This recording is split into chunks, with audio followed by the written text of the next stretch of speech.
Lucas e Pedro, gêmeos de apenas 5 anos do milionário Arthur Viana, nasceram cegos. Durante 5 longos anos, não conheceram nada além da escuridão. Os maiores especialistas em visão do planeta foram unânimes. Não há chance, eles nunca enxergarão. Arthur gastou uma verdadeira fortuna em clínicas e hospitais renomados ao redor do mundo. Tudo em vão. Enquanto isso, os meninos cresciam entristecidos, sem qualquer perspectiva.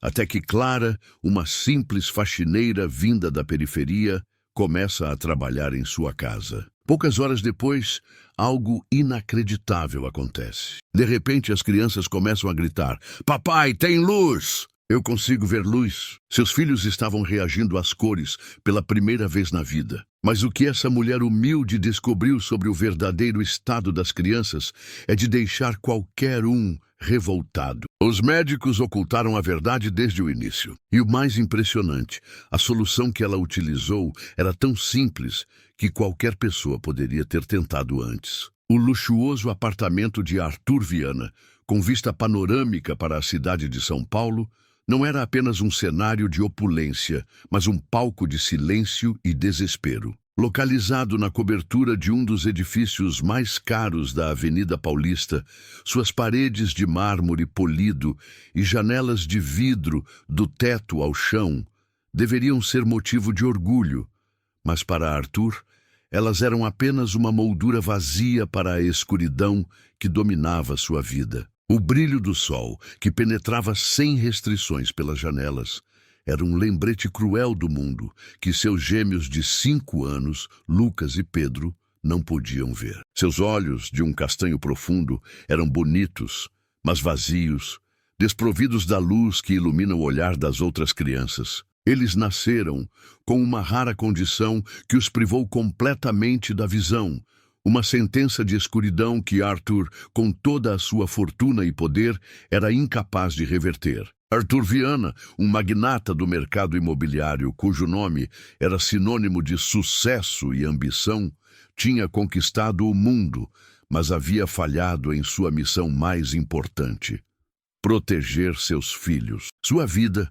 antes preenchida com o rugido das negociações, os aplausos de investidores e as luzes da alta sociedade, agora era dominada por um som constante, um lamento que quebrava o coração, o choro melancólico dos meninos. Era a trilha sonora da casa, um som que ecoava nos corredores vazios e impedia Arthur de encontrar paz. Ele havia gasto fortunas em tratamentos experimentais, consultado os melhores oftalmologistas do mundo, viajado para clínicas na Suíça e nos Estados Unidos, mas todos os especialistas, sem exceção, davam o mesmo diagnóstico devastador: cegueira congênita total, irreversível. Os meninos, idênticos em sua aparência, eram distintos em sua forma de sofrer. Lucas, o mais sensível, passava a maior parte do tempo encolhido em um canto do quarto,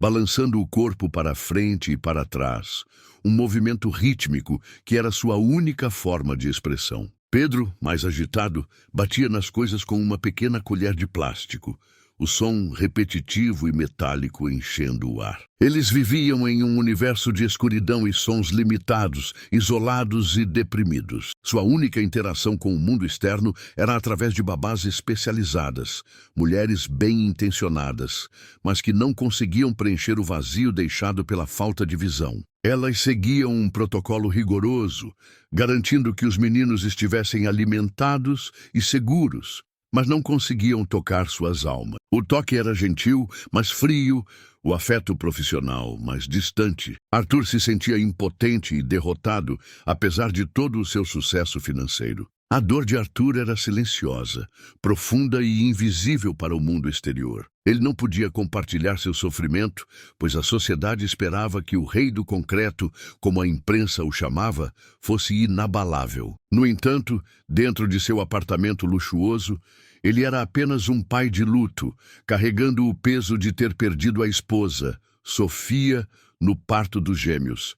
E agora, a dor de ver seus filhos presos na escuridão. Ele se sentia culpado, como se de alguma forma a morte de Sofia estivesse ligada à cegueira dos meninos, um castigo divino por algum pecado desconhecido. Ele passava as noites em claro, sentado no chão do quarto das crianças, ouvindo a respiração suave dos filhos adormecidos e se questionando sobre o que ele havia feito de errado. O apartamento era um labirinto de solidão. Arthur se isolou do mundo dos negócios, trabalhando de seu escritório em casa, onde podia monitorar os filhos através de câmeras de som. Ele cancelou festas, jantares e viagens. Sua rotina era um ciclo interminável de trabalho, desespero e tristeza. Sua única amiga verdadeira era a sua secretária particular, a senhora Elsa, que tentava sem sucesso convencê-lo a sair e a viver sua vida. Os meninos precisam de você forte, senhor. Viana, ela dizia, mas ele não podia ser forte quando seu coração estava quebrado. As babás se revezavam, mas nenhuma ficava muito tempo. A casa era um lugar opressor. A tristeza dos meninos contagiosa. A última babá, Márcia, era a mais pragmática. Ela cuidava dos meninos como se fossem bonecos de porcelana, garantindo que nada os machucasse. No entanto, seu cuidado era desprovido de afeto. Ela passava horas no celular, enquanto os meninos choravam ou se isolavam em seu próprio mundo. Arthur, exausto, não tinha energia para confrontá-la. Ele sabia que precisava de uma equipe melhor para cuidar de seus filhos, mas a busca por profissionais qualificados era exaustiva e sem resultados. Uma tarde, Arthur sentou-se na sala de estar, o som do choro de Lucas ecoando da sala de brinquedos. Ele fechou os olhos, tentando se concentrar nos números em seu laptop, mas a dor era avassaladora. O som do choro, que antes era uma punhalada no coração, agora era um som familiar, um ruído branco em sua vida. Ele se sentia impotente, como um gigante de concreto que havia desmoronado. As paredes do apartamento pareciam se fechar ao seu redor. O ar rarefeito e pesado com a tristeza dos anos. Ele havia tentado tudo. Acupuntura, hipnose, reiki, dietas especiais, nada havia funcionado. Ele se sentia como um homem em um abismo, e seus filhos estavam com ele. A faxineira, que cuidava da casa de Arthur há anos, se aposentou. A agência de empregos enviou várias candidatas, mas nenhuma parecia ter o que era necessário para lidar com a imensa casa. Foi então que chegou Clara, uma jovem de 28 anos, com um currículo simples, mas com olhos que transmitiam uma serenidade profunda. Ela veio de um bairro simples, e sua expressão denotava que ela já havia enfrentado muitas dificuldades. Mas não havia amargura nela, apenas uma determinação silenciosa. Ela não sabia nada sobre a história dos gêmeos, apenas que a casa era imensa e o trabalho era bem pago. Enquanto preenchia a papelada na sala de estar, um choro silencioso, quase um lamento, chamou sua atenção. Era o som mais triste que ela já havia ouvido. A curiosidade de Clara a levou a procurar a origem do som. Ela se aproximou da porta do quarto dos meninos, que estava entreaberta. Ela viu os dois meninos, idênticos, sentados no chão, abraçados a si mesmos, seus corpos balançando suavemente para frente e para trás. A babá, Márcia, estava na cozinha conversando no celular, ignorando completamente o lamento dos garotos. Algo neles tocou profundamente Clara. Ela também havia crescido com um irmão que tinha deficiência visual parcial e sabia o quão importante era a paciência, o carinho e o afeto genuíno para aqueles que vivem em um mundo diferente. Ela sabia, por experiência própria, que eles não precisavam de pena, mas de estímulo e amor. Ela observou os gêmeos por um longo tempo, sentindo a tristeza deles como se fosse sua. O silêncio da casa era quebrado apenas pelo som da sua própria respiração e o lamento dos meninos. Ela sentiu uma necessidade urgente de fazer algo, de quebrar a barreira da tristeza que os cercava. Ela não sabia como, mas sabia que não podia ficar parada. Foi o primeiro passo em uma jornada que mudaria não apenas a vida dos meninos, mas a de todos ao seu redor. O abismo de Arthur estava prestes a ser confrontado por uma luz que ele não sabia que existia. A vida na mansão Viana seguia sua rotina monótona e triste. uma coreografia melancólica de desespero e silêncio. A rotatividade de funcionários era alta, com a tristeza dos meninos pesando sobre todos. A última a sair havia sido a cozinheira, que não suportou o som constante do choro abafado, que parecia ecoar pelas paredes de mármore. O choro de Lucas e Pedro era um lamento que ninguém conseguia ignorar, e poucos conseguiam suportar. A agência de empregos, ciente da situação, fazia um esforço extra para encontrar candidatos que pudessem suportar a atmosfera opressiva daquela casa. Foi nesse contexto que Clara, de 28 anos, chegou para a entrevista de emprego como faxineira. Clara era o oposto do ambiente em que estava entrando. Ela vinha de uma realidade completamente diferente.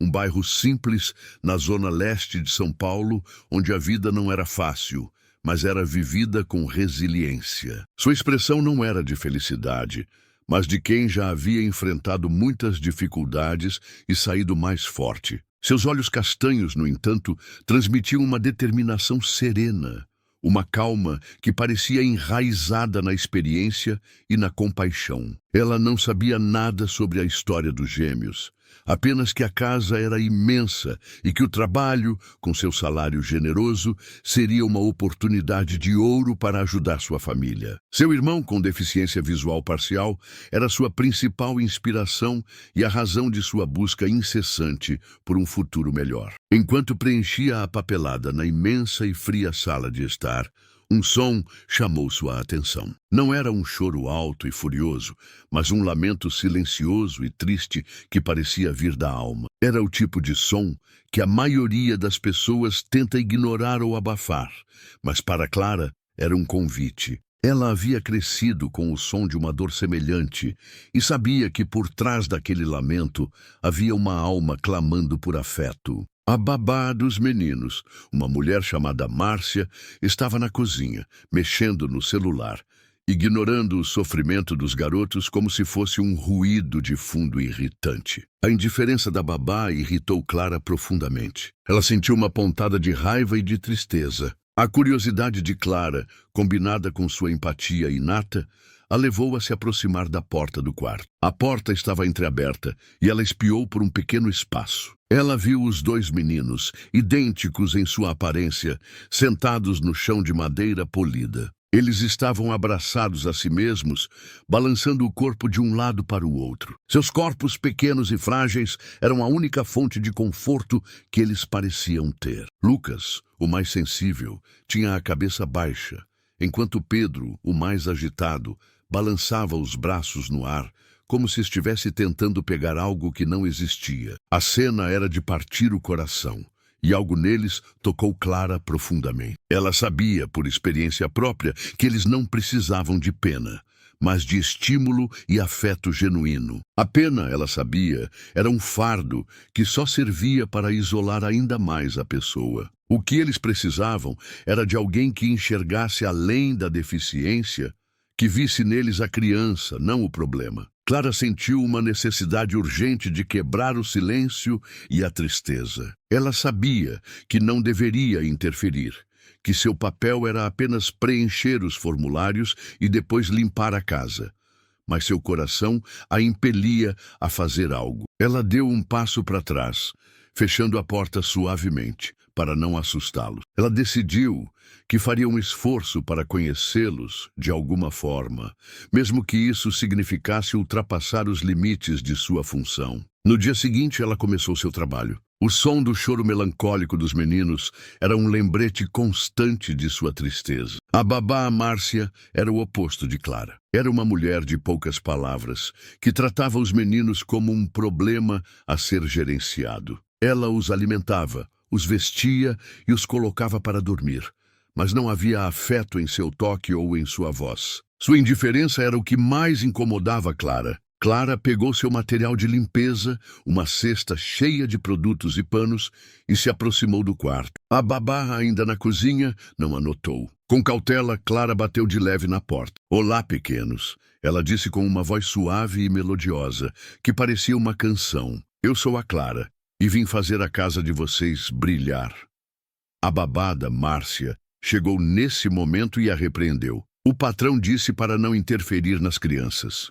Clara sorriu e, ignorando a babá, pegou seu borrifador e apertou-o suavemente, criando um som rítmico e refrescante, como uma chuva leve de verão. O som era novo para os meninos, e o choro deles se transformou em surpresa. O som ritmado do borrifador cativou os gêmeos, que se aproximaram para entender o que estava acontecendo. Clara repetiu o som, e Pedro tentou imitá-lo com a boca, fazendo um som quase inaudível, mas que para Clara soava como uma sinfonia. A babá revirou os olhos e saiu, mas Clara continuou seu jogo sonoro, usando a esponja, o pano e até mesmo as garrafas de produtos de limpeza. Clara passou o resto do dia na casa, mas sua mente estava com os meninos. Ela pensou em seu irmão, em como ele aprendia o mundo através do som e do toque. Ela sabia que os meninos precisavam de um estímulo sensorial, algo que os tirasse daquele universo de escuridão e tristeza. A babá Márcia era o oposto de Clara. Ela via a deficiência como uma barreira, mas Clara a via como uma oportunidade. Ela se sentiu compelida a fazer algo, mesmo que fosse apenas para dar aos meninos um momento de alegria em suas vidas tristes. Ao final do dia, Arthur Viana, o milionário, chegou em casa. Ele estava exausto e triste, como de costume. Ele não notou a faxineira, nem o som dos risos abafados que vinham do quarto. A babá Márcia o encontrou na porta e, com uma voz de reprovação, disse: "O senhor precisa dar uma bronca na nova faxineira. Ela está interferindo nas crianças." Arthur, cansado demais para se preocupar, apenas murmurou: "Deixe a Márcia. Contanto que ela faça o seu trabalho, está tudo bem." Ele não sabia que aquela pequena decisão mudaria a vida de seus filhos para sempre. Ele subiu as escadas e foi para o seu quarto, ignorando o som do riso que vinha do andar de baixo, um som que ele não ouvia há anos. Clara, do outro lado da porta, sorriu. Ela sabia que tinha encontrado seu propósito ali. Ela não era apenas uma faxineira, mas uma fonte de esperança. Clara começou seu trabalho, mas não conseguia tirar os meninos da cabeça. A tristeza que sentia por eles era palpável, um peso que se somava à sua própria jornada de vida. O choro melancólico de Lucas e Pedro, que antes era apenas um som de fundo para os moradores da mansão, para Clara se tornou uma melodia de dor que ela se recusava a ignorar. Ela se sentia compelida a intervir, a quebrar o ciclo de desespero que parecia ter se instalado naquelas paredes frias de mármore. Naquele dia, Clara decidiu começar a faxina pelo andar de baixo, mas sua mente estava com os meninos. Ela pensou em seu irmão, que apesar de sua deficiência visual, era uma pessoa alegre e cheia de vida. Ela se lembrou de como sua mãe usava sons e texturas para ensinar a ele sobre o mundo. Era uma lição de vida que ela nunca havia esquecido. O mundo pode ser explorado e compreendido de várias maneiras. Clara sentiu uma pontada de raiva ao pensar na babá, Márcia, que parecia tratar os meninos como se fossem móveis, objetos a serem gerenciados e não crianças que precisavam de amor e atenção. Clara pegou seu material de limpeza, uma cesta cheia de produtos coloridos, esponjas de cores vibrantes e panos de microfibra macios. Ela se aproximou do quarto dos meninos, que ficava no mesmo andar. A babá, ainda na cozinha, conversava alto no celular, alheia a tudo ao seu redor. Clara viu a oportunidade e, com cautela, bateu de leve na porta. O som suave da batida, um eco no silêncio, fez os meninos pararem de balançar o corpo. Eles levantaram a cabeça, curiosos. "Olá, pequenos", ela disse com uma voz suave e melodiosa que parecia uma canção de ninar. "Eu sou a Clara e vim fazer a casa de vocês brilhar." Os meninos ficaram em silêncio, como se estivessem analisando o som, a entonação, o carinho embutido nas palavras. Eles pararam de balançar o corpo, curiosos com a voz nova. Foi nesse momento que a babá Márcia chegou. Ela largou o celular e, com uma voz áspera, repreendeu Clara. O patrão disse para não interferir nas crianças. Seu trabalho é limpar a casa, não cuidar deles. Ela se virou para a babá, sorriu com gentileza, mas com uma firmeza que a surpreendeu, e ignorou sua repreensão. Ela se abaixou, pegou seu borrifador e o apertou suavemente, criando um som rítmico e refrescante, um pf-pf, que parecia uma chuva leve de verão. O som era novo para os meninos, e o choro deles se transformou em surpresa, e depois em uma risada abafada. O som ritmado do borrifador cativou os gêmeos, que se aproximaram para entender o que estava acontecendo. Lucas, o mais sensível, estendeu a mão no ar, como se quisesse tocar a fonte do som. Pedro, mais ousado, se moveu para a frente e se abaixou, tentando sentir o ar que saía do borrifador. Clara, vendo o interesse dos meninos, repetiu o som, e Pedro tentou imitá-lo com a boca, fazendo um som quase inaudível, um pft, que para Clara soava como uma sinfonia. E Babá revirou os olhos, mas Clara continuou seu jogo. Esfregou-a em um recipiente de plástico e criou um som de squeak-squeak. Ela usou o pano, o esfregou na madeira do chão e o som suave de shh encheu o ar. Ela até usou as garrafas de produtos de limpeza, batendo-as suavemente umas nas outras para criar um som de clink-clink. A babá, Márcia, impaciente e irritada, saiu para seu almoço, deixando Clara a sós com os meninos. Clara não desperdiçou a oportunidade. Ela começou a falar com os meninos sobre os sons, sobre o mundo ao seu redor. Ela pegou uma garrafa de plástico vazia e a encheu com água e grãos de feijão, criando um chocalho caseiro. Ela balançou-o suavemente e o som de chuchu-chuchu encheu o quarto. Ela colocou o chocalho na mão de Pedro e o incentivou a balançar. O menino, com um sorriso que Clara nunca tinha visto antes, balançou o chocalho com força, o som enchendo o quarto. Lucas, ouvindo o irmão, estendeu a mão e pegou o chocalho de Pedro, balançando-o com mais força. Clara, sentindo que os meninos estavam respondendo ao seu estímulo, decidiu dar o próximo passo. Ela começou a fazer um jogo de localização com os sons. Ela batia palmas suavemente e, para sua surpresa, os meninos viravam a cabeça com precisão na direção do som. Ela percebeu que eles não apenas ouviam, mas também conseguiam localizar a origem do som no espaço. Foi então que ela decidiu dar o próximo passo. Ela foi para a sala de estar, onde a luz do sol batia nas janelas de vidro. Ela pegou seu celular e, com a lanterna, projetou uma pequena luz na parede. Ela não disse nada, apenas observou. Os meninos se encolheram, como se estivessem assustados com algo que sentiam, mas não viam. Eles se moveram para longe da luz, como se fossem pequenos animais assustados. Ela apagou a lanterna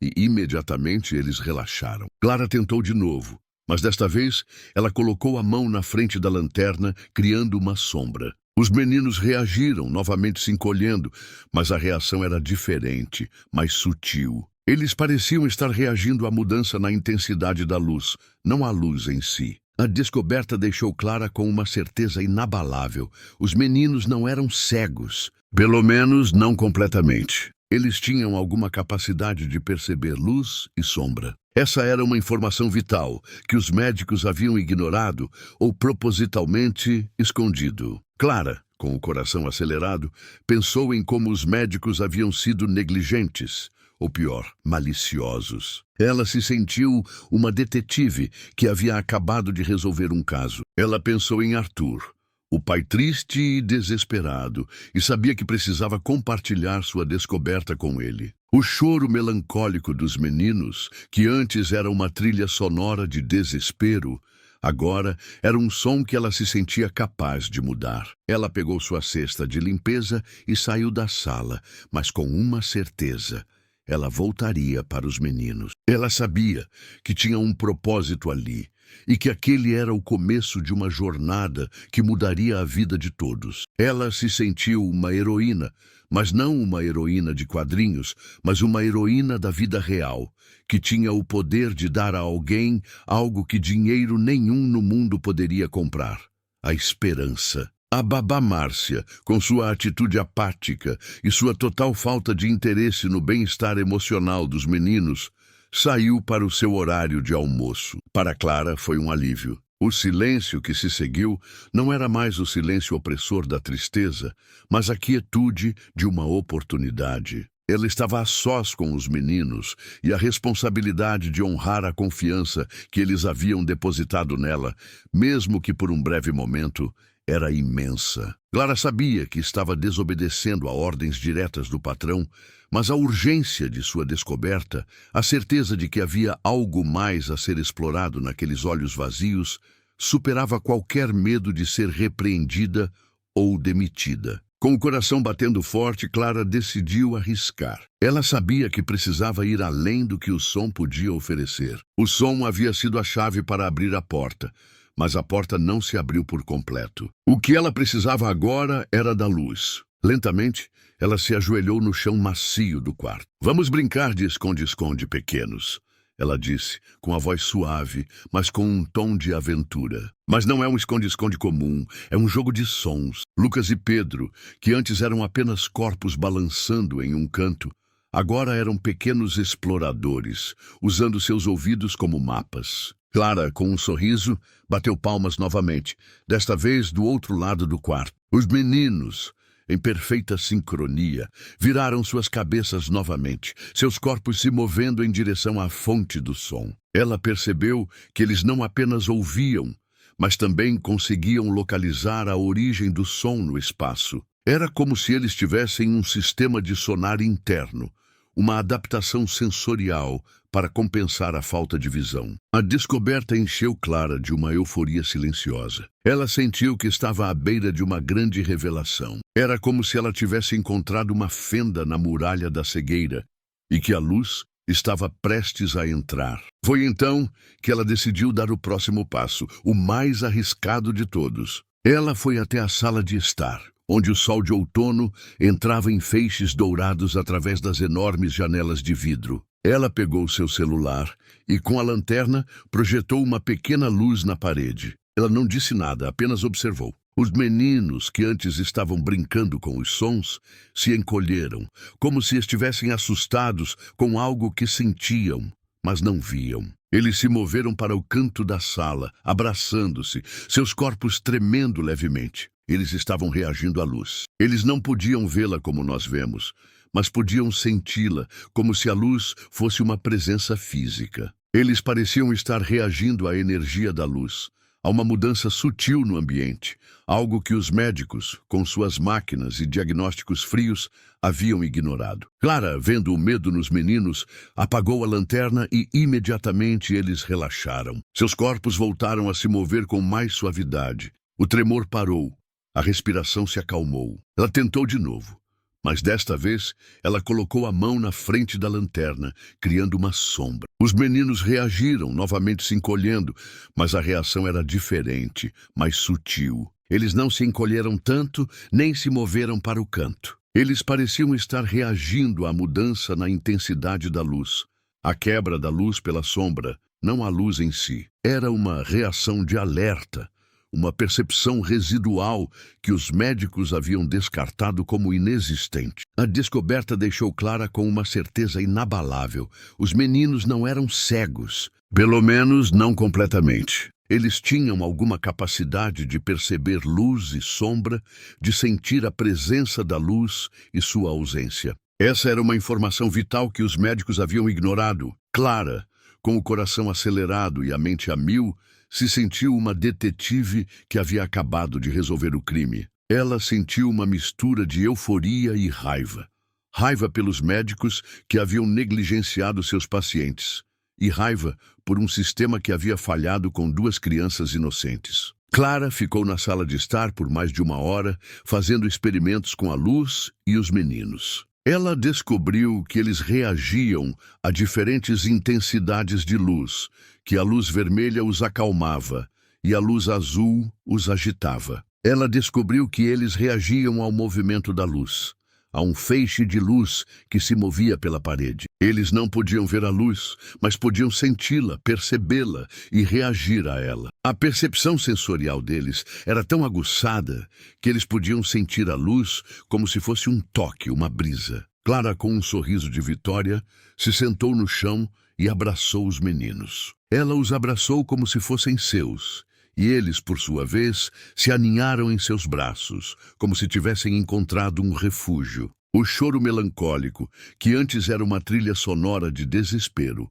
havia se transformado em risadas suaves, a melodia de uma nova esperança. A babá, Márcia, voltou do almoço e encontrou os três na sala de estar, sentados no chão, brincando com a luz. Ela ficou chocada. Ela nunca tinha visto os meninos sorrirem daquele jeito. Ela tentou repreender Clara, mas as palavras não saíram. Ela se sentiu uma intrusa naquele momento, como se tivesse invadido um espaço sagrado. A tristeza da casa havia sido substituída por um calor, uma luz que ela não sabia explicar. Clara, com um sorriso, olhou para a babá e disse: "Eles não são cegos, Márcia. Eles só precisam de alguém que enxergue o que eles sentem." A babá, com uma voz de reprovação, contou o que Clara havia feito, e Arthur, cansado e frustrado, ficou furioso. Ele chamou Clara em seu escritório, pronto para repreendê-la. "O que você pensa que está fazendo, interferindo na rotina dos meus filhos?"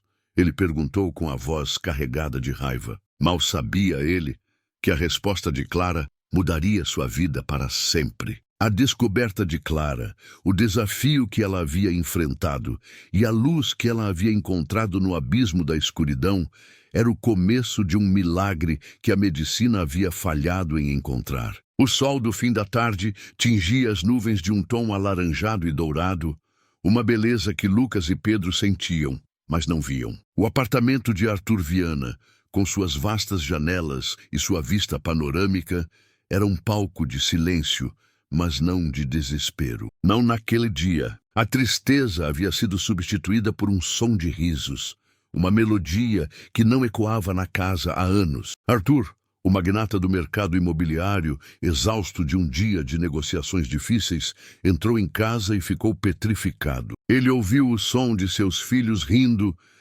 de forma sincera, uma risada que vinha do fundo de suas pequenas almas. Ele se aproximou e viu uma cena que não cabia em sua mente. Seus filhos, que ele acreditava serem totalmente cegos, estavam brincando com uma luz na parede. A babá, Márcia, com sua expressão de quem havia sido desmascarada, correu para contar o que Clara havia feito. "O senhor precisa dar uma bronca nessa moça. Ela está interferindo nas crianças, desobedecendo às suas ordens."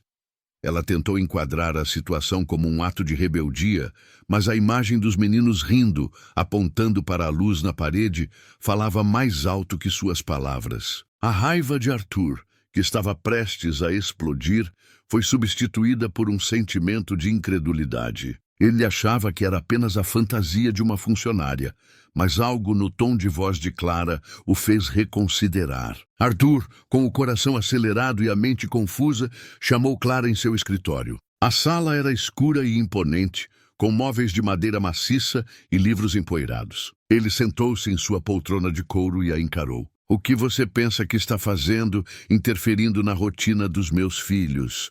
ele perguntou, com a voz carregada de raiva. Clara calmamente respondeu: "Senhor, seus filhos não são completamente cegos. Eles têm percepção de luz e sombra, e a babá os trata como inválidos." Ele achava que era apenas a fantasia de uma funcionária, uma invenção para justificar sua atitude. Mas algo na serenidade e na convicção nos olhos de Clara o fez duvidar de tudo o que ele acreditava. Ele pensou nos anos de tratamento, nos milhões de dólares gastos, nos laudos médicos que pareciam ser a palavra final. E agora uma faxineira, com sua percepção de vida e seu afeto genuíno, estava questionando tudo. Arthur decidiu fazer o teste. Ele pegou uma lanterna de emergência em sua gaveta e, com a ajuda de Clara, fez os mesmos jogos de luz e sombra. Eles foram para a sala de estar, onde o sol já havia se posto, deixando o ambiente em uma penumbra suave. Clara sentou-se no chão com os meninos, e Arthur, com a lanterna na mão, acendeu-a e projetou um feixe de luz na parede. Para sua surpresa, os meninos se encolheram, como se estivessem se protegendo de algo. Arthur apagou a luz e eles relaxaram. Clara, com a mão na frente da lanterna, criou uma sombra, e os meninos novamente reagiram, mas desta vez de forma mais sutil. A reação era inconfundível. Eles não podiam ver a luz, mas podiam senti-la, reagir a ela como se fosse um toque, uma brisa. Arthur, chocado, deixou a lanterna cair no chão. Seus olhos se encheram de lágrimas. A raiva, o desespero e o medo, que haviam sido seus companheiros por anos, foram substituídos por um sentimento de esperança. Ele se ajoelhou no chão e abraçou seus filhos, chorando em silêncio. Ele se sentia traído, e a culpa por ter acreditado nos médicos por tantos anos pesava sobre ele. A vida de seus filhos havia sido roubada, e ele estava determinado a fazer justiça. "Por que você não me disse antes?"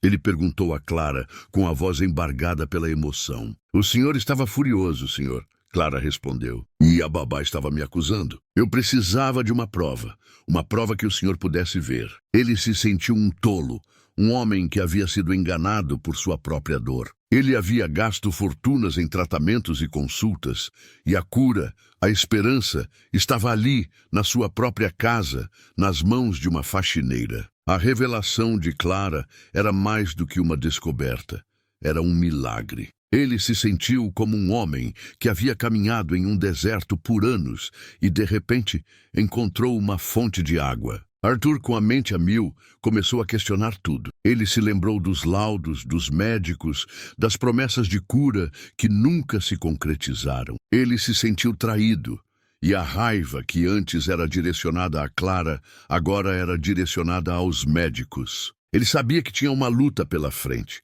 uma luta que ele não poderia vencer sozinho. Ele precisava de Clara. Ele precisava de sua esperança, de sua compaixão e de sua visão. "Clara", ele disse com a voz firme, "eu quero que você fique. Eu quero que você me ajude a dar aos meus filhos a chance de ver o mundo." Ela não era apenas uma faxineira, mas uma heroína, um farol de esperança em um mar de desespero. A revelação de Clara não mudou apenas a vida de Arthur e de seus filhos, mas iluminou um caminho para que outros também pudessem encontrar sua própria luz. O abismo de Arthur estava prestes a ser preenchido com a luz da esperança. O choque inicial de Arthur se transformou em uma torrente de emoções avassaladoras. Ele se sentia como um homem que havia vivido em um mundo de mentiras por anos. A descoberta de Clara não era apenas uma revelação, mas uma bomba que explodiu em seu universo meticulosamente construído. A raiva por ter sido enganado pelos médicos,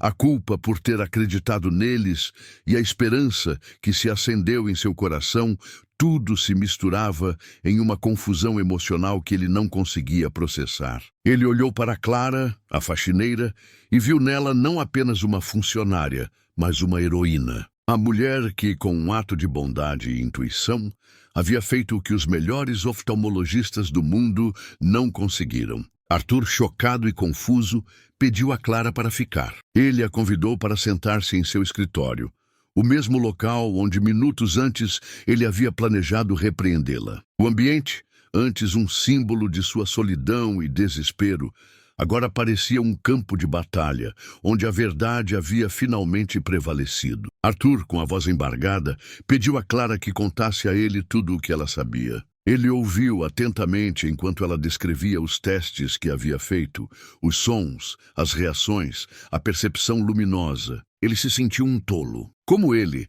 um magnata do mercado imobiliário, um homem que confiava apenas em números e fatos, pôde ter sido tão facilmente enganado. A resposta era simples. Ele estava desesperado. A dor de ver seus filhos sofrendo era tão grande que ele se agarrou a qualquer fio de esperança, e os médicos, com suas promessas de tratamentos caros e desnecessários, haviam se aproveitado de sua vulnerabilidade. Ainda naquela noite, Arthur começou a investigar os laudos médicos de seus filhos novamente, desta vez com uma nova perspectiva. Ele se sentou em seu escritório, rodeado por pilhas de papéis, relatórios e laudos, o cheiro de papel e tinta preenchendo o ar. Ele encontrou o primeiro laudo, feito quando os meninos eram bebês, e seus olhos se arregalaram ao ler a frase que havia sido completamente ignorada nos laudos subsequentes: percepção luminosa residual,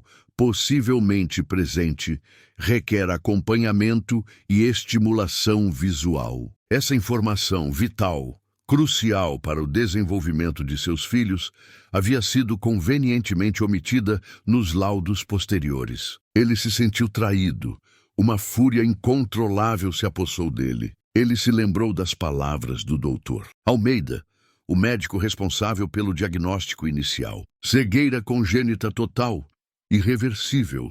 A voz do médico, que antes parecia a voz da ciência, agora soava como a voz de um demônio. A fúria de Arthur era incontrolável. Ele se sentiu traído, a dor da traição se somando à dor que ele já sentia. Ele pegou o telefone e, com as mãos tremendo, discou o número do doutor Almeida. Por que você ignorou a possibilidade de que meus filhos tivessem alguma visão?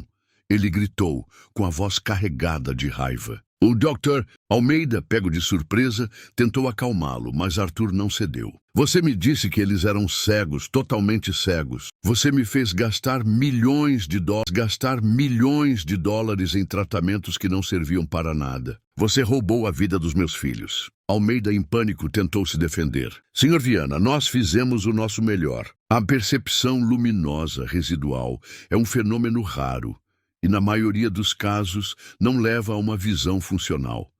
Mas as palavras do médico caíram em ouvidos moucos. Arthur havia visto a prova com seus próprios olhos. Ele havia visto a reação de seus filhos à luz, à sombra. Ele havia visto a esperança que os olhos deles transmitiam. Ele havia visto o milagre de Clara. Arthur continuou sua investigação, usando sua equipe de advogados para desenterrar a verdade. Ele descobriu que o Dr. Almeida havia diagnosticado a cegueira total para justificar tratamentos caros e desnecessários. A clínica, por sua vez, havia se aproveitado da situação para lucrar com a dor de um pai. A fúria de Arthur era incontrolável. Ele se sentia culpado por ter acreditado nos médicos por tantos anos, por ter permitido que a vida de seus filhos fosse roubada. A vida de Lucas e Pedro, que deveria ter sido cheia de cor e luz, havia sido confinada a um mundo de escuridão. E ele, o pai, o protetor,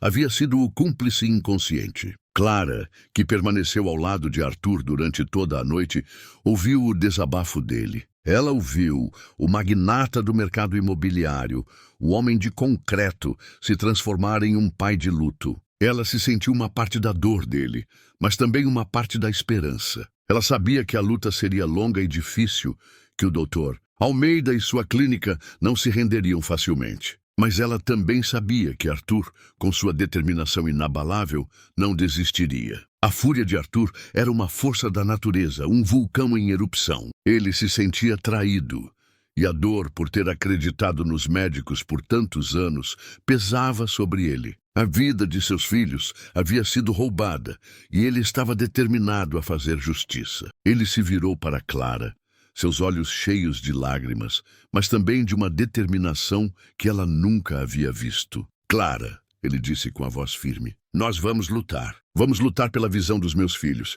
Vamos lutar pela verdade. Ela sabia que a jornada seria longa e difícil, mas ela também sabia que ela não estava sozinha. Ela tinha Arthur, o pai de luto, o homem de concreto, que agora era movido por um novo propósito, a esperança. A luta de Arthur e Clara, a luta pela verdade e pela justiça, estava apenas começando. E eles juntos seriam a luz que iluminaria o caminho de Lucas e Pedro para fora do abismo. A fúria de Arthur Viana era uma força da natureza, mas não era mais a fúria cega e destrutiva que o consumiu por anos. Agora era uma energia direcionada, um fogo que queimava com o propósito de buscar justiça. Ele se sentia como um homem que havia sido roubado, não de dinheiro, mas da vida e da felicidade de seus filhos. A dor da traição era profunda, mas a esperança recém-encontrada era ainda mais forte. Ele sabia que o doutor Almeida e sua clínica não eram apenas negligentes, mas criminosos. Eles haviam explorado a vulnerabilidade de um pai e a inocência de duas crianças. E Arthur, com todo o seu poder e influência, não permitiria que isso ficasse impune. Ele se uniu a Clara, a faxineira que havia se tornado sua parceira na luta. A aliança entre o magnata do mercado imobiliário e a mulher humilde era improvável, mas era uma aliança forjada na compaixão e no desejo de justiça. Eles se sentaram em seu escritório, que antes era um lugar de desespero, e agora se transformou em um quartel-general. O cheiro de café forte se misturava com a fragrância dos produtos de limpeza que Clara ainda carregava em suas roupas, uma lembrança constante de como a luz havia entrado na vida deles. Eles elaboraram um plano de ação, um mapa para reverter o diagnóstico e dar aos meninos a chance de ver o mundo. O primeiro passo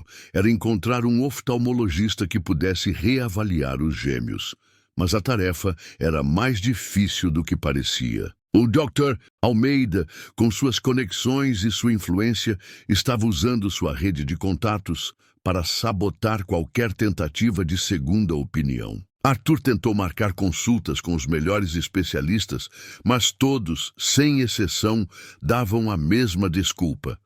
O caso já foi diagnosticado como irreversível, ou não há mais nada a ser feito. Era uma conspiração do silêncio, uma barreira invisível que os impedia de seguir em frente. Clara, que havia crescido em um mundo onde as conexões não eram feitas em jantares de gala, mas em conversas sinceras e atos de bondade, usou sua própria rede de contatos. Ela ligou para um amigo de infância, um fisioterapeuta que trabalhava em uma clínica infantil. Ele, por sua vez, a colocou em contato com uma colega de faculdade, uma médica especializada em estimulação visual para crianças, a doutora Helena Adar. Helena era o oposto do Dr. Almeida. Ela não era uma mulher de luxos, mas de ciência e compaixão. Ela aceitou o caso de Lucas e Pedro, mas alertou que a jornada seria longa e difícil. O cérebro das crianças é como um músculo,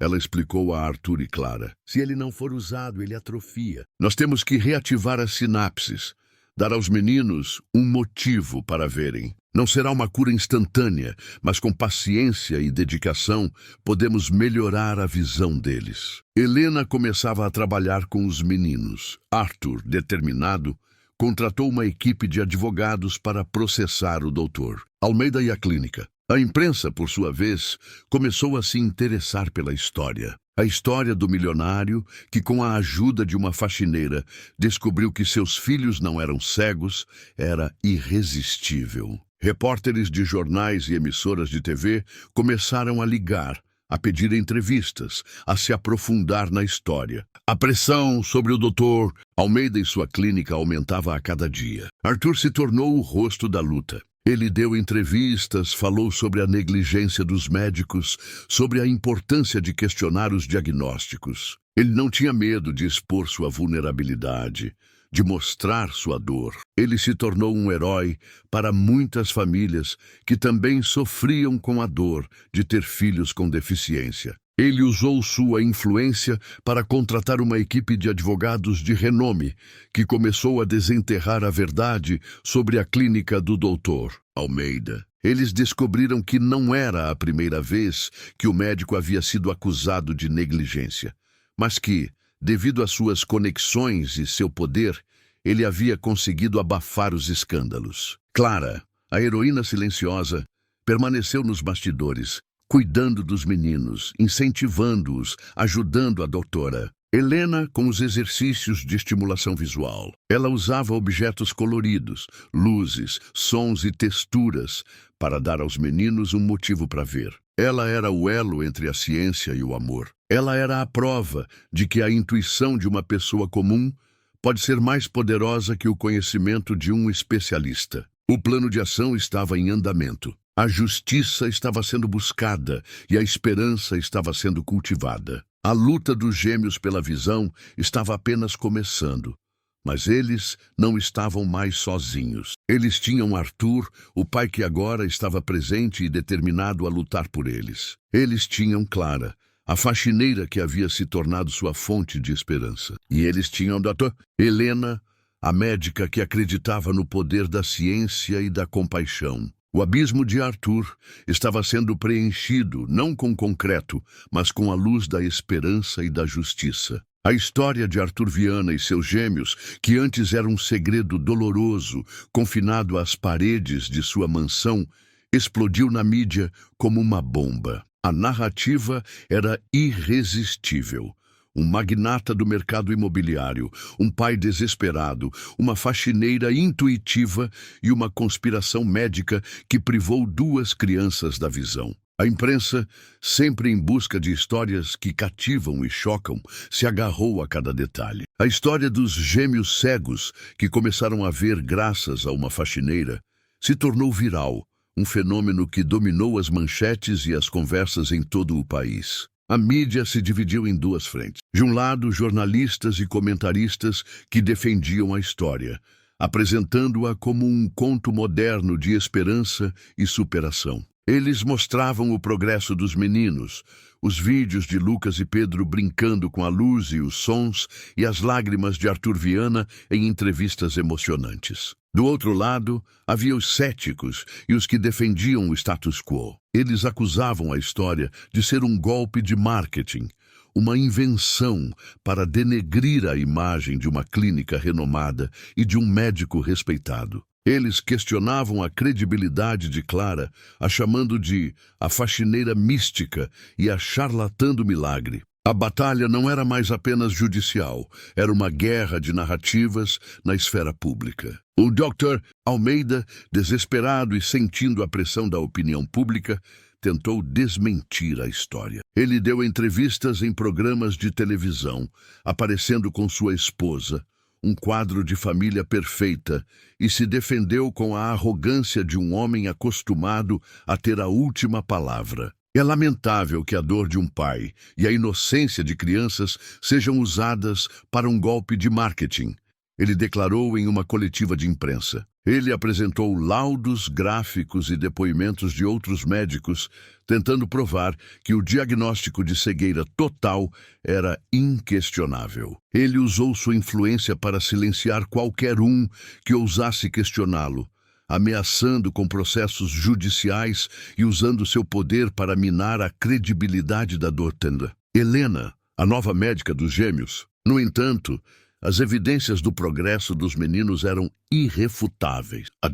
Helena, com a ajuda de Clara, documentava cada pequeno avanço. Eles exibiram vídeos dos meninos brincando, rindo e até mesmo tentando distinguir cores. Em uma coletiva de imprensa, Arthur e Clara se uniram para mostrar a todos que a história era real. Arthur, com a voz embargada pela emoção, falou sobre a dor que ele sentiu ao ver seus filhos presos na escuridão e sobre a luz que Clara havia trazido para suas vidas. O que eu quero que vocês entendam, ele disse, é que a esperança é a melhor medicina. E essa mulher, ele disse apontando para Clara, me deu a esperança de ver meus filhos novamente, de vê-los crescendo e aprendendo a ver o mundo. Ela falou com a voz firme, mas com a humildade que a caracterizava. Ela falou sobre seu irmão, sobre a importância do afeto, sobre a necessidade de olhar além da deficiência e ver a pessoa. Ela falou sobre o borrifador,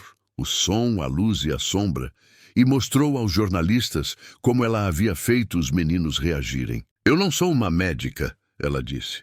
Eu sou apenas uma mãe, e eu vejo o que os médicos não veem. Eu vejo a luz, eu vejo a esperança. A mídia não podia mais ignorá-la. O público, comovido pela história, se uniu à causa de Arthur e Clara. As redes sociais explodiram com a hashtag Luz para Lucas e Pedro. Milhares de pessoas doaram dinheiro para a fundação que Arthur e Clara haviam criado. Uma fundação para ajudar outras crianças com deficiências visuais a receberem o tratamento adequado. A pressão sobre o Dr. Almeida se tornou insuportável. Seus pacientes começaram a questioná-lo, seus colegas começaram a se afastar dele e as autoridades médicas começaram a investigar sua conduta. E batalha na mídia era um espetáculo, mas era um espetáculo que tinha um propósito: dar uma voz aos que não podiam falar e uma luz aos que não podiam ver. A história dos gêmeos cegos, que começaram a ver graças a uma faxineira, se tornou um símbolo de esperança e superação. Ela provou que, com amor e dedicação, podemos superar qualquer obstáculo. A luta pela visão dos gêmeos estava apenas começando, mas eles não estavam mais sozinhos. Eles tinham a mídia, o público e a esperança como seus aliados. A pressão da mídia, o clamor da opinião pública e a investigação rigorosa das autoridades se tornaram um tsunami que o doutor Almeida e sua clínica não puderam suportar. O processo legal que Arthur havia iniciado estava em pleno vapor, e as evidências que sua equipe de advogados havia desenterrado eram esmagadoras. A cortina de mentiras e negligência, tecida com anos de arrogância e ganância, estava finalmente se desfazendo. O Dr. Almeida, outrora um pilar da comunidade médica, agora era um homem em desgraça, enfrentando a ira da justiça e a condenação de seus pares. O processo legal foi longo e cansativo, um calvário para todos os envolvidos, mas especialmente para Arthur, Clara e, de forma indireta, para os gêmeos. Cada audiência era uma batalha de narrativas, uma luta entre a verdade e a mentira, entre a esperança e o desespero. A equipe de advogados de Arthur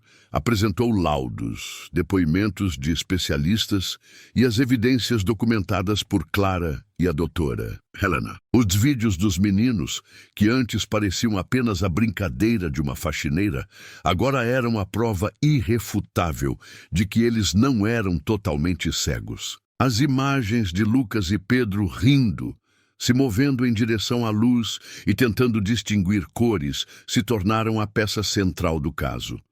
A prova que a justiça precisava.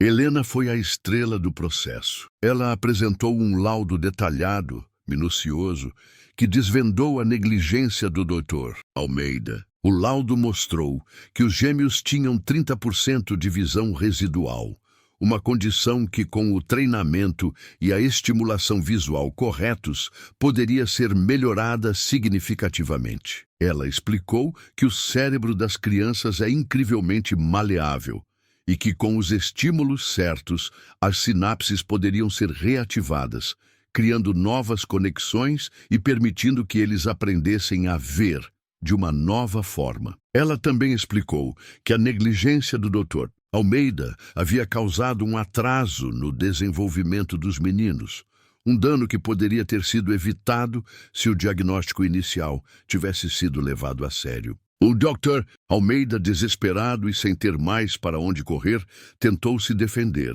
mas suas palavras soavam vazias. Suas desculpas eram fracas e sua arrogância, que antes era uma força, agora era sua ruína. Ele foi confrontado com sua própria negligência, com as evidências de seus crimes. Ele se sentia como um homem que havia construído uma casa sobre a areia e que a maré da verdade estava agora a levando embora. No final, a justiça prevaleceu. A sentença foi um marco. O Dr. Almeida teve sua licença cassada, um castigo que significava o fim de sua carreira e de sua reputação. A clínica foi multada em milhões de dólares, uma punição que não apenas a penalizava financeiramente, mas também a desmoralizava. A justiça havia sido feita, mas a luta dos gêmeos pela visão estava apenas começando. A sentença não era o fim da história, mas o começo de um novo capítulo. Arthur, Clara e os meninos saíram do tribunal rodeados por uma multidão de repórteres.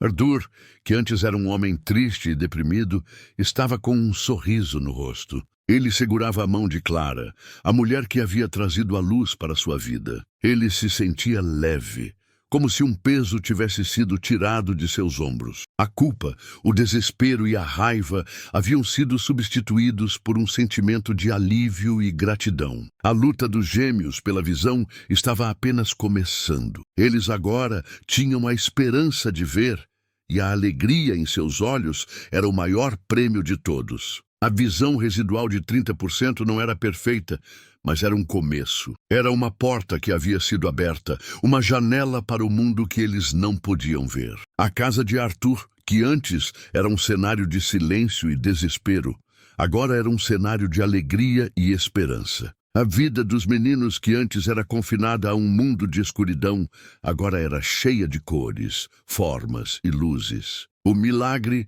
não havia sido um evento único, mas um processo, uma jornada que havia sido iniciada por uma faxineira e um borrifador, e que havia sido completada pela ciência e pela justiça. A história dos gêmeos se tornou um exemplo para o mundo.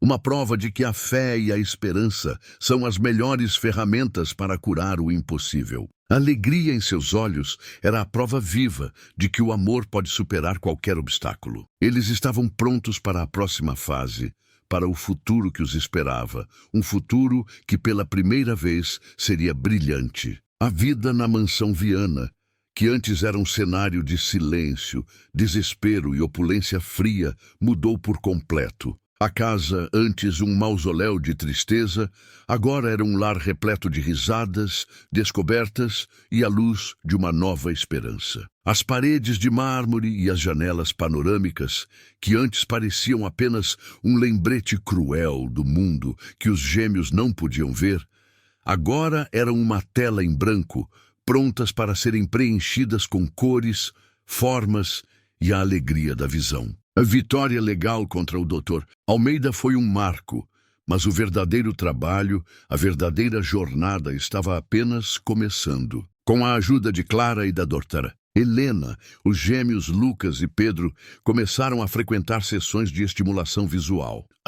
Helena era uma guia paciente, uma mentora que sabia exatamente como cultivar a visão residual dos meninos. Ela usava jogos de luz e sombra, objetos com cores vibrantes e texturas interessantes, e exercícios para treinar o cérebro a interpretar os sinais que os olhos captavam. O processo era lento, exaustivo e exigia uma paciência que poucos teriam. Mas Lucas e Pedro, com sua determinação silenciosa, se tornaram pequenos exploradores, ávidos para aprender sobre o mundo que estava se revelando a eles. A casa se transformou em uma clínica de estimulação visual. As paredes foram pintadas com cores vibrantes. As paredes brancas e frias deram lugar a tons de amarelo sol, azul céu e verde grama. A sala de brinquedos se tornou um centro de aprendizado, com jogos que estimulavam a visão e a percepção. Eles aprenderam a reconhecer cores, a distinguir formas e a rastrear objetos com os olhos. Um dia, Lucas, com um sorriso que iluminou todo o seu rosto, apontou para uma bola vermelha e disse: "Vermelho." Arthur e Clara choraram, não de tristeza, mas de uma alegria que não podia ser descrita em palavras. Arthur, que antes era um homem triste e deprimido, se transformou em um pai presente e carinhoso. Ele se demitiu de algumas de suas posições mais estressantes para passar mais tempo com seus filhos. Ele se tornou o melhor aluno da doutora Helena, aprendendo todos os exercícios e terapias para continuar o tratamento em casa. Ele lia para eles, descrevia as cores do céu, a textura das nuvens, a forma das árvores. Ele não era mais o magnata do mercado imobiliário, mas um pai. Ele era um homem que havia se reconectado com a vida, com o amor, com a esperança. E nesse processo de cura e transformação, Arthur se apaixonou por Clara. Não apenas pela mulher que ela era, mas pela família que eles se tornaram juntos. O amor deles não nasceu em um encontro romântico, mas na escuridão da Clara, com sua compaixão e sua intuição, havia feito o que nenhuma fortuna poderia comprar. Ela havia curado a dor de Arthur, a tristeza de seus filhos e o desespero de uma família. Ela era a luz que havia entrado na vida deles e Arthur a amava por isso. O amor deles era puro e real. Ele a amava por sua humildade, por sua força, por sua capacidade de ver o que os outros não viam. Ela o amava por sua vulnerabilidade, por sua determinação, por sua capacidade de se transformar. Eles se tornaram uma equipe, um time de amor e de esperança. Eles não eram apenas parceiros em uma luta, mas parceiros na vida. A vida dos meninos floresceu. Eles aprenderam a reconhecer cores, formas e até mesmo a ler com a ajuda de livros com letras grandes e coloridas. A casa, antes cheia de silêncio e tristeza, agora era um cenário de risadas e descobertas. A história dos gêmeos, que começaram a ver, não era mais um conto de fadas, mas uma realidade que se desdobrava diante dos olhos de todos. A transformação de Arthur, a cura de Lucas e Pedro e o amor que floresceu entre Arthur e Clara eram a prova de que o futuro estava apenas começando. E ele era brilhante. O tempo, que antes se arrastava na mansão Viana, agora voava. A tristeza e o silêncio foram substituídos pela alegria e pela melodia das risadas dos meninos. As paredes de mármore, que outrora pareciam frias e impenetráveis, agora ressoavam com a energia de uma família em plena formação. A história de Arthur e Clara, que começou como uma improvável aliança em uma luta por justiça, havia florescido em algo muito mais profundo e significativo: o amor. Arthur, o magnata do mercado imobiliário que antes vivia em um mundo de números e negociações, agora encontrava sua maior alegria nas pequenas vitórias de seus filhos. Ele passava as manhãs na sala de jogos, lendo para eles, descrevendo as cores dos personagens e a textura das páginas. Ele se ajoelhava no chão com a lanterna na mão, fazendo jogos de luz e sombra, e o sorriso de seus filhos era o seu maior tesouro. Ele não era mais apenas o rei do concreto, mas um pai presente e carinhoso, um homem que havia sido curado pelo amor. Ele se apaixonou por Clara, não apenas pela mulher que ela era, mas pela família que eles se tornaram juntos. O pedido de casamento foi simples e sem o luxo que a fortuna de Arthur poderia proporcionar. Ele a levou para a sala de estar, a mesma sala onde ela havia feito a descoberta que mudou tudo. Ele se ajoelhou, não com um anel de diamante, mas com um pequeno borrifador, o mesmo que ela havia usado para cativar os meninos. Clara, ele disse com os olhos marejados, você trouxe luz para a vida dos meus filhos e para a minha. Você me ensinou que o que realmente importa não é o que o dinheiro pode comprar, mas o que o amor pode curar. Case-se comigo. Seja a mãe dos meus filhos e a minha esposa. Seja a minha luz. Clara, com lágrimas nos olhos, aceitou o pedido. O borrifador, o símbolo do começo de tudo, seria o presente de casamento mais valioso. O casamento foi uma cerimônia íntima, rodeada por amigos e familiares, a maioria deles pessoas que haviam sido tocadas pela história deles. O local era o jardim da mansão, que havia sido decorado com flores coloridas, uma homenagem à nova visão dos meninos. Os gêmeos, Lucas e Pedro, com suas novas capacidades visuais, foram os padrinhos. Eles vestiam ternos brancos, e seus olhos, que antes eram vazios, agora brilhavam com a luz de um futuro que eles podiam ver. Eles podiam ver pela primeira vez os rostos de seus pais. O rosto de Arthur, o pai que havia chorado por eles, e o rosto de Clara, a mulher que havia trazido a esperança para suas vidas. O momento em que eles olharam para os rostos de seus pais, pela primeira vez, foi o ponto alto da cerimônia. O choro da multidão, que antes era um choro de tristeza, agora era um choro de alegria. Clara, antes uma simples faxineira, agora era parte de uma família amorosa e unida. Ela não era apenas a mãe dos gêmeos, mas também a esposa de um homem que a amava e a respeitava. O amor entre eles era real e puro, nascido em meio a uma luta por justiça e esperança. Ela se sentia em casa, em paz, em um lugar onde ela era amada e valorizada. A vida simples de seu passado havia sido substituída por uma vida de luxo, mas ela nunca esqueceu suas raízes. Ela se sentia a mesma mulher humilde, mas agora com um propósito maior. Arthur, por sua vez, se sentia um homem completo. A perda de sua esposa, Sofia, havia sido uma dor profunda, mas o amor de Clara havia curado seu coração partido. Ele não a via como uma substituta, mas como a mulher que havia sido enviada para ele e seus filhos.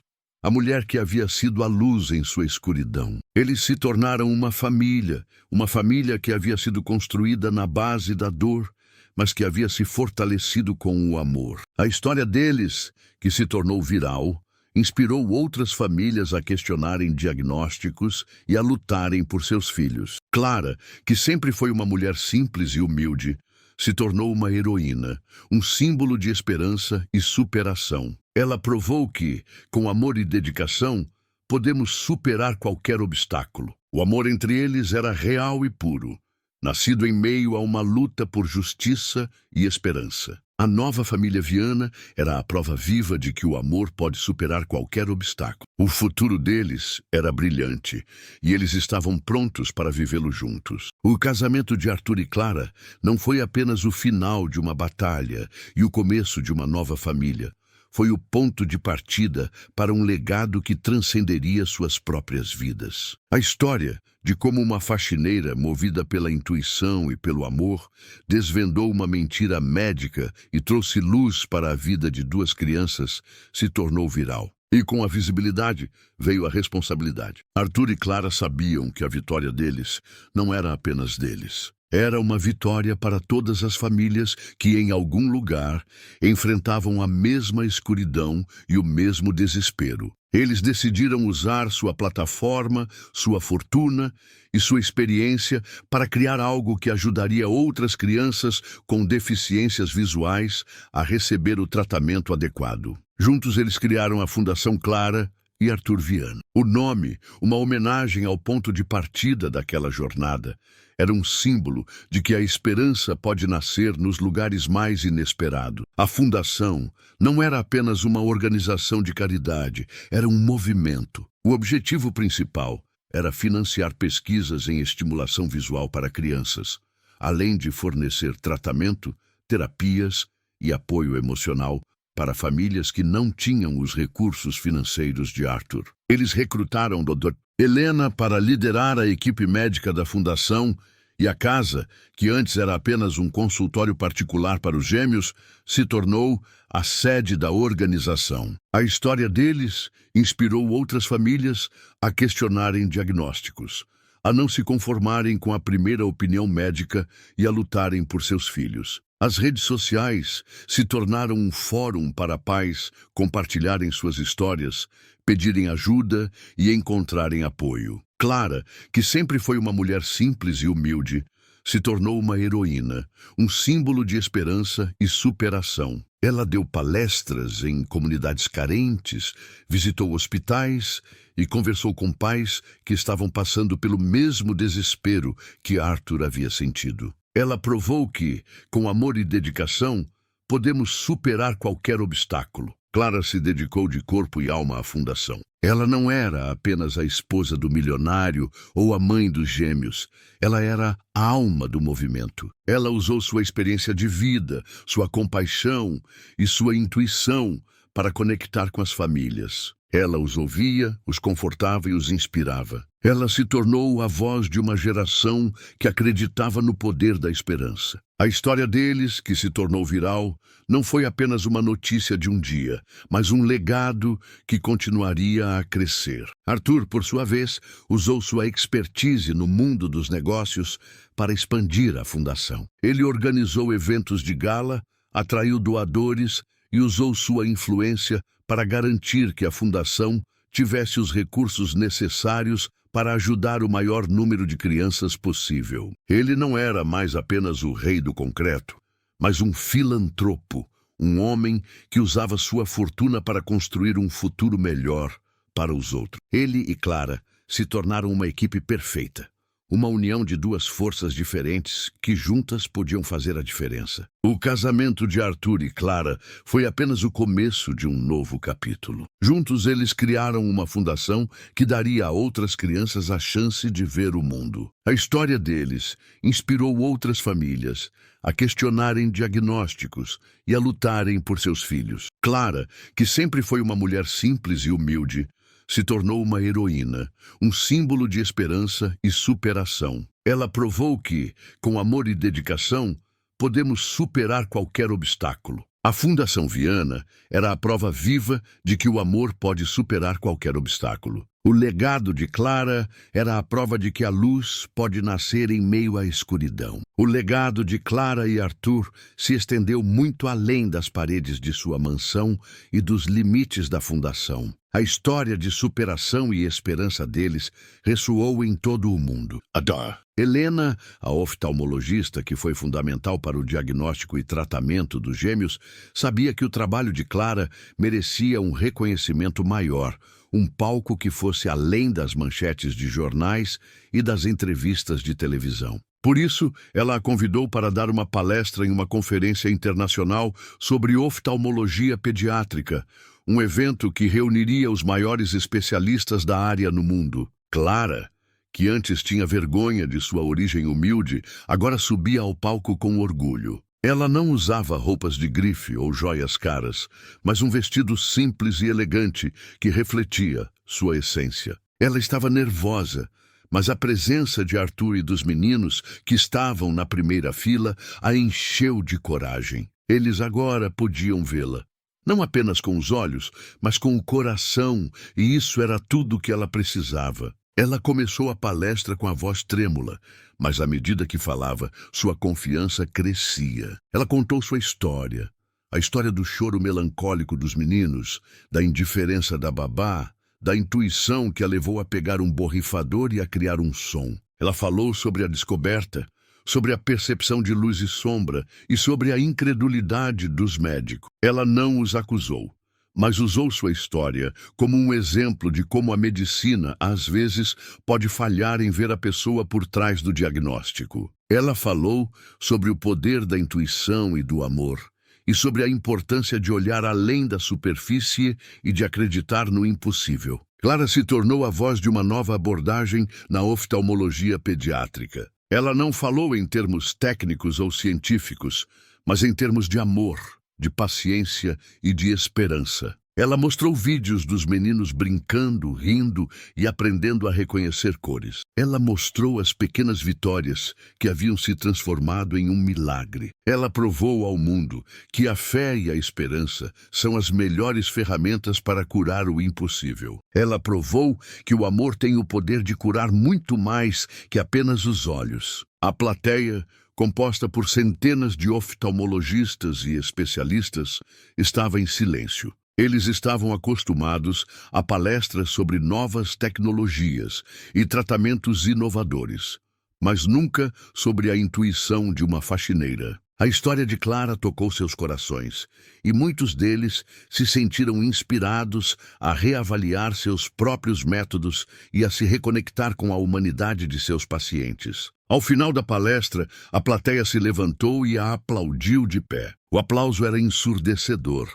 Uma homenagem não apenas ao trabalho dela, mas à sua coragem e à sua humildade. Adá! Helena subiu ao palco e a abraçou. Clara, ela disse com lágrimas nos olhos, você provou que o amor tem o poder de curar o que a ciência não pode. Você é uma heroína. Ela havia subido ao palco com medo, mas desceu com a certeza de que sua história havia tocado corações e mudado mentes. Ela era a prova viva de que a luz pode nascer em meio à escuridão e que a fé e a esperança são as melhores ferramentas para curar o impossível. A homenagem que ela recebeu não foi apenas um prêmio, mas um reconhecimento de que o amor tem o poder de curar muito mais que apenas os olhos. Anos se passaram.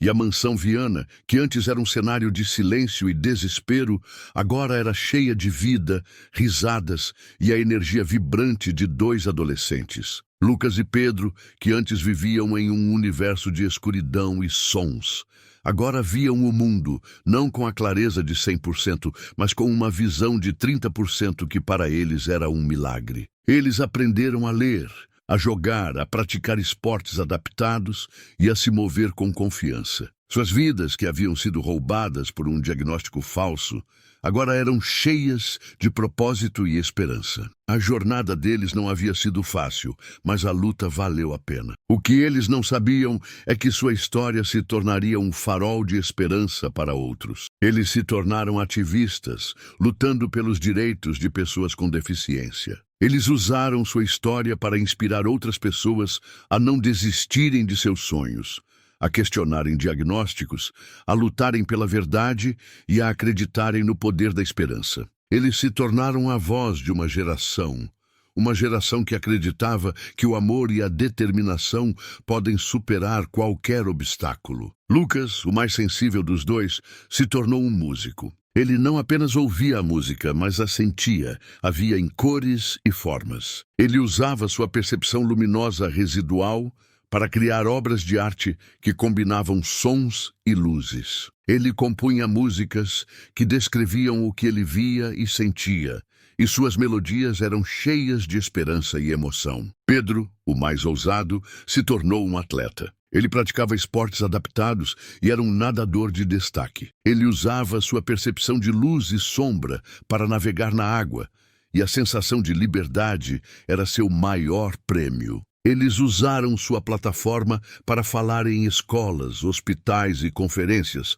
contando sua história com a humildade de quem havia superado um grande desafio. Eles falavam sobre a importância de questionar os diagnósticos, de confiar na intuição e de buscar ajuda em lugares inesperados. Eles se tornaram a prova viva de que o amor pode superar qualquer obstáculo e que a fé e a esperança são as melhores ferramentas para curar o impossível. A Fundação Clara e Arthur Viana cresceu e se expandiu, tornando-se uma das maiores e mais respeitadas organizações de caridade do país. Eles ajudaram milhares de crianças com deficiências visuais a receber o tratamento adequado, e a história deles se tornou um manual para outras famílias.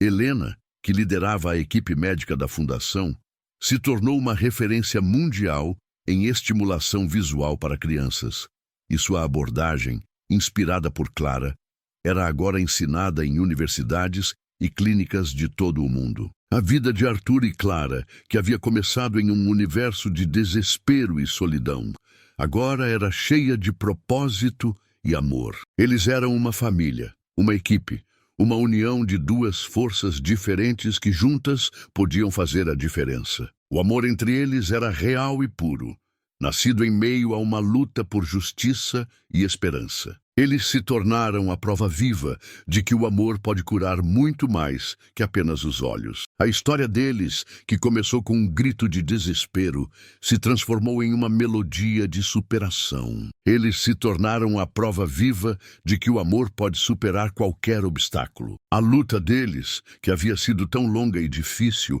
havia valido a pena. Eles não eram apenas a família Viana, mas a família do milagre. A luta continua, mas agora eles não estão sozinhos. Eles têm uns aos outros, o público e a esperança como seus aliados. A história deles, que se tornou viral, inspirou outras pessoas a não desistirem de seus sonhos. Eles se tornaram a voz de uma geração que acreditava no poder da esperança. O tempo, com sua sabedoria silenciosa, havia tecido uma tapeçaria de vida que era muito mais rica e complexa do que qualquer um poderia ter imaginado. A história de Arthur, Clara e dos gêmeos, Lucas e Pedro, não era apenas uma crônica de superação. Era uma parábola moderna, um conto de fadas da vida real que se tornou um exemplo para o mundo. Eles provaram com suas próprias vidas que não importa quão escura pareça a noite, sempre há uma luz esperando para ser descoberta. E às vezes, essa luz vem através das mãos de quem menos esperamos, transformando não apenas vidas individuais, mas iluminando caminhos para que outros também possam encontrar sua própria luz. A mansão de Arthur, que um dia foi um palco de desespero e silêncio, se tornou um lar de risadas, música e a energia inconfundível de uma família feliz. Os corredores que antes ecoavam com o choro melancólico dos meninos, agora ressoavam com o som de uma vida plena. A visão deles, que havia sido roubada, havia sido devolvida, e a alegria em seus olhos era a prova viva de que o amor pode superar qualquer obstáculo. Eles, que antes viviam em um universo de escuridão, agora viam o mundo, não apenas com os olhos, mas com o coração. A história deles se tornou um manual de vida, um guia para aqueles que enfrentavam desafios. Eles provaram que o que a medicina não pode curar, a esperança e o amor podem. O dinheiro, que antes era a única fonte de poder de Arthur, se tornou apenas uma ferramenta para ajudar os outros. A humildade de Clara, que antes era uma virtude silenciosa, se tornou um farol para a humanidade. Ela provou que não importa de onde você venha, sua intuição e seu coração podem ser as maiores fontes de poder. O amor, A esperança e a fé se uniram para criar um milagre que ninguém jamais esqueceria. A história de como uma faxineira, com sua compaixão e sua intuição, mudou a vida de um milionário e de seus filhos, se tornou um legado. A Fundação Clara e Arthur Viana,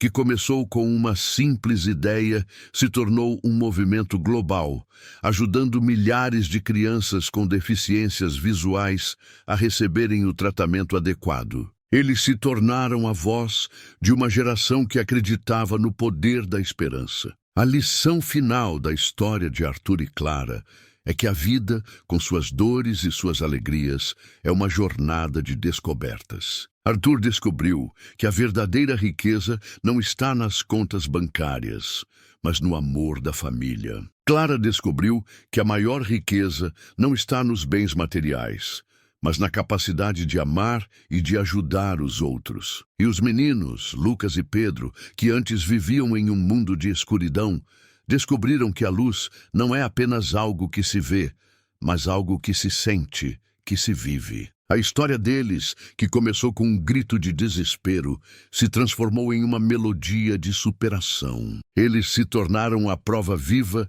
de que o amor pode superar qualquer obstáculo. A luta deles, que havia sido tão longa e difícil, havia valido a pena. Eles não eram apenas a família Viana, mas a família do milagre. A luta continua, mas agora eles não estão sozinhos. Eles têm uns aos outros, o público e a esperança como seus aliados. A história deles, que se tornou viral, inspirou outras pessoas a não desistirem de seus sonhos. Eles se tornaram a voz de uma geração que acreditava no poder da esperança. E o legado deles, o legado de Clara, é que a luz pode nascer em meio à escuridão.